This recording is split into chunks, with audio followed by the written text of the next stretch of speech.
پێغەمبەری خوا صلی الله عليه وسلم مناڵەکەی ئیبراهیمی کوڕی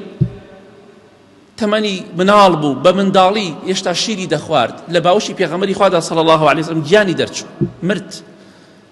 گریا فەرمی شتێک ناڵێن خوا پێی ناخۆش بێ ئەوەی خوا پێی ناخۆش بێ نایڵێم بە قەزا و قەدەری خوای گەورە ڕازیم. یەکی لە پیاوچاکان دەفەرمێ ڕۆشتم بۆ شوێنێک بە سەرهاتەکەتون جا باسمان کردو بەڵام مەبەستمان یەک خاڵێکێتی ئەفەرمێ پیاوێکم بینی هەردوو دەستی لە دەستدا بوو دەستەکانی نەما بوو لە دەشتێکە هەردوو پێی لە دەستدا بوو واتە نەقاچی هەبوو نەدەست چاوی کز بوو زۆر کز بوو گوێی زۆر قورس بوو بە ئاسانی شتی نەدەبیست مناڵێکی بوو خزمەتێکە مناڵەکەشی دڕندە خواردی سبحان الله دەوەرە سەیریکە نەفەرێک دەستێکت نەبێ پێی بڕۆی چاوێکت نەبێ سەیری شتی پێ بکەی گوێیەکت نەبێ شتی پێ ببیستی لە دوورەوە لەگەڵەوەشا قاچ و دەستت نەبێ زۆر قورسە مناڵێکیش نەبێ کەسێکیش نەبێ خزمەتت بکا لە دەشتێکە نەک لە ئاوەدانیە بەڵام دەیفەرموو خوایە گیان سپاس بۆ تۆ خوایە ئەو نیعمەتانەی تۆ بە من بەخشیوە بە هیچ کەسێکت نەبەخشیوە. ئیمامی ئەبوو قیلابە کە تابعینە و قوتابی سەحابە بۆ ڕەزا و ڕەحمەتی خوایان لێبێ ئەو کەسەکە لەگەڵ بوو دەڵێ بوتم ئەی بەندەکەی خوا چی نیعمەتێکی بە تۆ بەخشیوە یعنی نیعمەتەکانم پێ بڵێ کە ئەڵێ خوایە ئەوەی تۆ بە من بەخشیوە بە کەس نەبەخشیوە لە کاتێکا نە دەستێکی نانی پێ بخوا نە پێیەکی هەنگاوی پێ بنێت بۆ هۆی نەخۆشیوە هەمووی لە دەستداوە چاوێکی تەواوی نییە گوێیەکی تەواوی نییە دەڵێ خوایە تۆ فەزڵی من و داوە بەسەر هەموو خەڵکیدا ئەوە عەبدی ڕاستەقینەیە بخوا ئەوە وەفادارە بەرامبەر بە خوای گەورە. فەرمیوە تۆ چی ئەڵێی؟ خوای گەورە زمانی بە من داوە زمانم ساغە زیکری خوای پێ دەکەم والله ئەوە خوا بە منی بەخشیوە بە کەسی نەبەخشیوە تەنها زمانم هەیە زیکری خوای پێ دەکەم.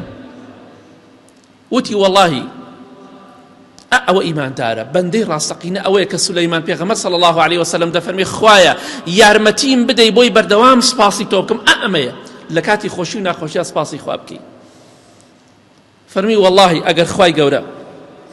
لە ئاسمانەوە ئاگرێک ببارێنێتە خوارەوە بەسەرما بمسووتێنێ خوای گەورە بە ئاگر بمسووتێنێ لە ئاسمانەوە ئاگرێکم بۆ بنێرێ بمسووتێنێ واللهی ئەگەر خوای گەورە فەرمان بە شاخەکان بکا بڕوخێنە سەرما و شاخ بڕوخێ بەسەرمدا ئەمە قورسە لە ئاسمانەوە ئاگرێک تایبەت بۆ تۆ بێ بتسووتێنێ خوای گەورە فەرمان بکا بە شاخێک فڵان شاخ ئەبوو قیلابە بکە ژێرەوە ئەمە قورسە. وفەرمووی ئەگەر خوای گەورە فەرمان بکا بە بەحرەکان غەرقم کەن و بمخنکێنن بڕۆن ئەبوو قیلابە بخنکێنن ئەی بەحرەکان ئەگەر خوای گەورە ئەو فەرمانش بکا بە بەحرەکان بمخنکێنن و ئەگەر خوای گەورە فەرمان بکا بە زەوی قوتم بدا مەزدەدوا لربی ئیلا شکرا واللهی غەیری سپاس یەک شتێک ناکەم بەس تەنها سپاسی خوا دەکەم خوا بمسووتێنێ هەر سپاسی دەکەم خوای گەورە غەرقم کا لە ئاودا بمخنکێنێ هەر سپاسی دەکەم مەزدەدوا لربی ئیلا حبا تەنها خۆشەویستی و سپاسی خوا نەبە یەک شتێ لای من زیاد ناکە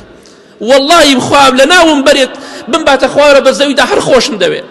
هەر سپاسی دەکەم نۆرم الحەمدولله. ئەوە ئیماندارە بۆیە سولەیمان پێغەمبەر صلی الله عليه وسلم دەفەرمێ خوا یارمەتی دەرم بی سپاسی تۆ بکەم. ئینسانی ئیماندار ئاوایە خەڵکیشێ تووشی ناخۆشیێکی بچووک دەبێ دەیها ناشکوری دەکات با سپاسی خوا بکەین خوامان قەت لەبیر نەچێت لە کاتی خۆشی و ناخۆشیە